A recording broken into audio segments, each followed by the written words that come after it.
Hey guys, welcome back. Hope you had a good week in the market. December 19th, it's Friday. Sorry I didn't give you an update the last 2 days. Yesterday I was busy. I took like 2 trades. I forced them just with my limited time, and so it wasn't good. It was a small red day yesterday. Day before was a max red day, unfortunately. So not the best. There was no reason for it. I overtraded in the morning in the chop, and then once the move was setting up, I wanted it, but I was like, I'm gonna exercise discipline and not take it. And of course that was like the only move. It's like that meme where you're ice picking or whatever, or picking through the rock, and the diamonds are like just one more pick through, one further. I don't know if you know what I'm talking about, but that happens with trading. Like if you keep failing, and then it's like by the time the trade sets up and you're ready for it, you gotta just keep going until you hit it. Anyways, yeah, it sucks because I was trying to be disciplined by not taking it. I definitely wanted to, but I'd already stopped out at like 3 before it, so I was like, I'm just gonna leave this one and whatever. Anyways, and then yesterday, yeah, I just was forcing stuff. Yesterday I had nice price action, unfortunately. I was just busy with stuff. Today I knew it was gonna be slow. Friday, last full week, here's about over. Volume's light. We are around the moving averages, so 5-day here, 20-day here. I try to take it very easy today. Let's review. Let us review. We got a bonus trade I'm going to show you guys too. Bonus. First trade was at 10:08. I got to put. So I had white here for liquidity being built for the bulls, purple for their buying continuation, aggressive algo, and gold for tapering. And where am I? 10:08 on puts. Right there, yep. So breaking the tapering. We had 20-day for resistance. Broke it here. I got it here. And it ripped up in there. It was kind of an aggressive trade. I don't always take these mid-wedge kind of retracement type trades. I'll try to get it at the very top, or I'll just leave it alone until it's on a breakout. I did try this one, and it failed. Let's see, 10:08, 10:09, close the next minute, 65 cents to 60. Close it on this one. And then 10:12, I was in it again. But I didn't have this red bullish controlled selling right here. I didn't have that yet until I think after this trade. So here's 10:12. I thought it broke it. It was going to retest the white. And so I got in kind of early on this candle. And I think I maybe drew it. I don't know. Let me see. Yeah, I held this one for a while. So it came up, broke above the white, which was fine. I'm like, all right, I got to give it a little room to breathe. Might be retesting gold. Also looking at the horizontal levels. Is that really what I did? Wow. Okay. And then this candle just slowly grinds up through my gold above 20-day. It's funny looking at it now. It looks like such a crazy wicky candle, but this was actually slow. It wasn't like big volume at all. And maybe had this white tapering at that point. I'm not sure. But yeah, this candle's what stopped me out. That's crazy. It was like a perfect stop out candle. I'm sure if I held it, it would have worked. It was just hard to manage. Yeah, but my idea was right. It was just grindy, and even if I had stopped out here, if I didn't, I probably would have stopped out. I don't know. To hold through that whole candle's kind of crazy. But I could have gotten back in for sure, and I saw it, but as you can imagine, didn't really care to catch the retracement. But the channels were right, my theory was right. Futures, perhaps. Yeah. Anyways, that one didn't bother me. I kind of stepped away for a while after that, I think. Nope, never mind. 10:29. Back in it. 10:29, I was in a call. Okay, so it came down, retraced, bounced on VWAP. I was just starting to look at white here from these resistances here. Came back up into the red. Okay, yeah, I remember this trade. This was my trade. This was the one. Came back up into the red, which is part of the reason I wanted to go long. I thought this was the bottom of the retracement, basically. A nice little inverse head.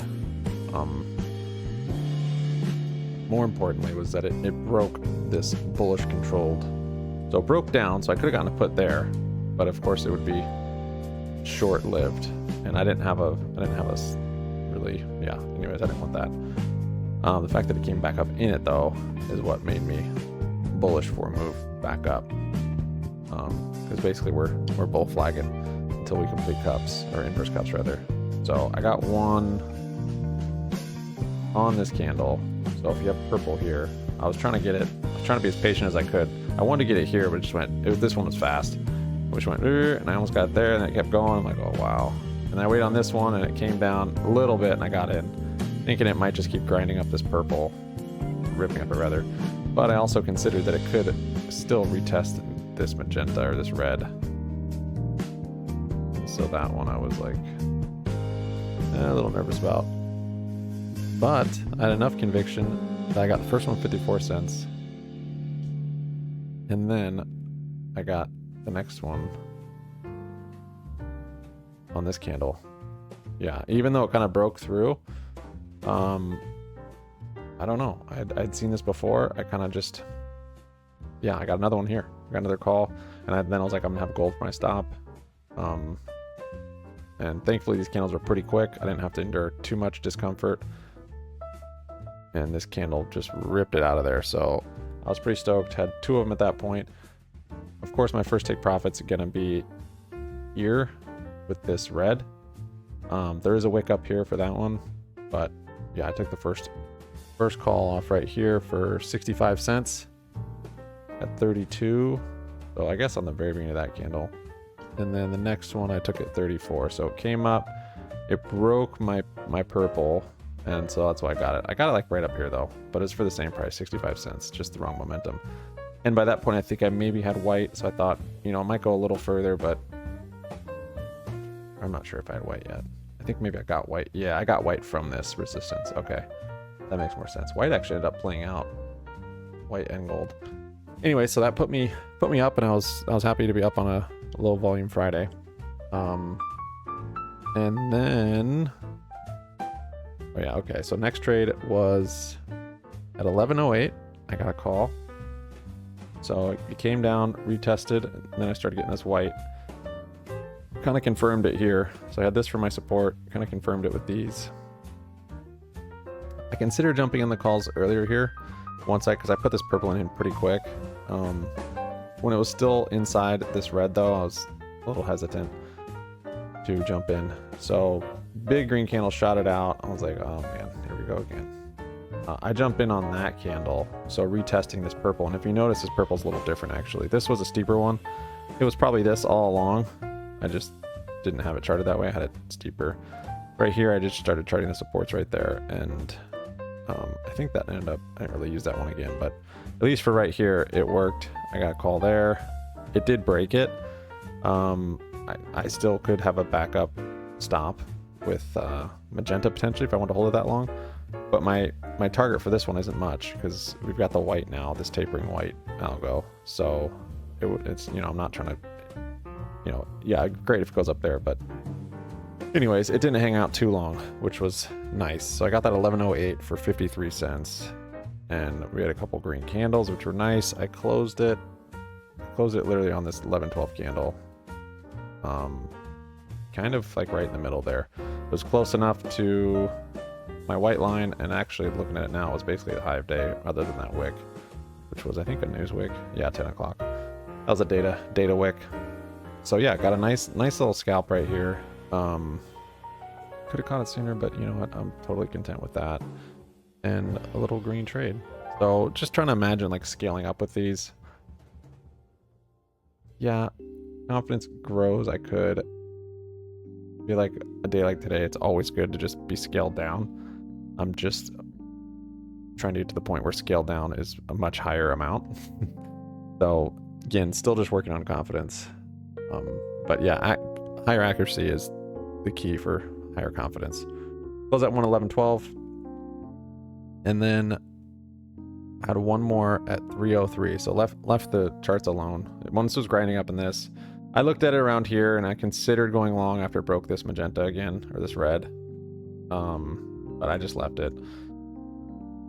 So yeah, I could have had one more trade there, and then I guess well, I'll talk to you about this little bonus later. But yeah, let's see, 303. So once it broke this white, which had found support, kind of retested it, and I got in right here. I got to put it grinded down, and I was like, I'm just gonna put a break even stop, and I think this candle stopped me out, which I'm totally fine with. 306. So it was actually even before that. It was this candle. Yeah, it was. If I had a spread, it would have survived. But part of the reason I was already up and end of day and it grind, whatever. I thought it might be able to touch VWAP, and it did end up touching it, but this is nasty. I mean, you're gonna get crazy decay coming through here. This line is yesterday's, I think, high of day, or yesterday. Yeah, yesterday's high of day. So, yeah. Anyways, you could have maybe caught a trade in there, but I was done. And back here, bonus trade. Bonus. Orders filled. Here it is. Here it is. Yeah, I took a spread today. So I took another spread yesterday that didn't work out. Took one today. Just considering this price action, I was like, a credit spread's going to be perfect if I can just kind of get it at a nice spot. Right. The 144, I opened it up. I opened up 4 put credit spreads. 679, 680. So basically SPYs to close above 680 for these to be fully worthless, which is what you want when you're selling premium. To open this position up, I had 4 of them. I think it was like $100 and something in credit I received immediately. I can't remember exactly. And then I'm just hoping that it decays and loses value, and then I will close it for less. So what did I say? 144, yeah. So on this white, that was it. It was building liquidity on the magenta, on the red, and it had a nice wick here, bounced. I actually didn't get the best fill. I should have been more patient in hindsight, of course. Part of the reason I got it there was because it had broken the white, which didn't really matter, but I did have this white one. But once it got steeper there, yeah, the selling got a little steeper from red. So it broke that, and I got in right here. Again, ideally would have been on the white, because that's what I decided to be my stop. What did I say? Yeah, 144. So on this candle, opened them up. 4 of them held through, you know, went a little red, a little drawdown, but with credit spreads, especially if you're out of the money. And I was, at that point, just barely out of the money. Not to say it was really affecting it, causing it to decay any faster. These things kind of just, you know, slowly decayed, because this was such slow price action. Held through this, wasn't looking at the P&L, which helped. Probably wasn't too crazy of a drawdown, again, because this is a spread and time decay is on my side. So yeah, just I almost closed it there. I'm like, I gotta give it a little wiggle room. Down here it wicked past that line. Very thankful I did. And it came up, and then I was just trying to basically get it to a spot where I could put in a stop and just leave it alone. And I did. I put a stop. It thankfully didn't stop out here. I don't think it was break even. I think it was maybe a little less than break even. Maybe I held actually after that. Yeah. So all this grinding. I closed one of them. I was kind of managing it a little bit more at one point. I was like, I'm just going to close one at one point. 214, I closed one. So yeah, so I saw it hit up here on that line, and I was like, that's a nice little candle. So then I put a limit order, and then on this green candle, it closed it. So it was similar price to here. But yeah, so closed one right there. Oh, it's kind of confusing, the profit on that one. I think it was up like 28%, maybe 30%. So 30% of it had decayed already. There's a way to see it on Webull. I haven't used Webull in so long since all these updates. I hardly use it. But I like it. It's awesome. Now they have this calendar on there, which is nice. Like showing your P&L. They're doing more like journaling type stuff, which is I really like. Anyways, and then I was like, all right, I took one off. Now I'm gonna do break even on the last 3, which I didn't want it to hit. I put an alert for this white line. If it crossed it, I would probably close at least one more, probably 2 more. So what did we do? I think I ended up closing one at a high. Yeah, so I bought 4, or I sold 4, bought one back, and then how many is this? Bought 2 back at 1458. Yeah, so held through all of that. So right here on this candle, bought 2 back once it broke that white. Bought 2 back there for, I think, a better price It's confusing. I'm trying to think how this would work. Yeah, I mean both the short and the long on the put decayed. It's the spread that I gotta look at. I'm not gonna do that math right now. It was a good price for here. Given it would have been better here, but I don't know. This is the kind of trade where I like to kind of set it and forget it. So closed out 2 and had 1 for a runner. Like I'll just do break even on this one in case it wants to grind down, then come back up. I'll get close to max profit. However, on Webull, it force liquidates you at 328. So at 328, it did close me out, which was right here. So not a bad close, honestly, after little green. And I'm still out of the money, so decay was on my side. And that fill was about the same, I think, as this one, actually. So all in all, not bad. Here's the Webull for today. Up 8% on the account. A little $33 profit today. Yeah, so happy with the spread and the other trades, honestly. Like, sometimes the low volume grindy days, I like just because it's less volatile. It's just easier to manage. I don't know why. As long as it's not like, I don't know, even if it's choppy. I don't know.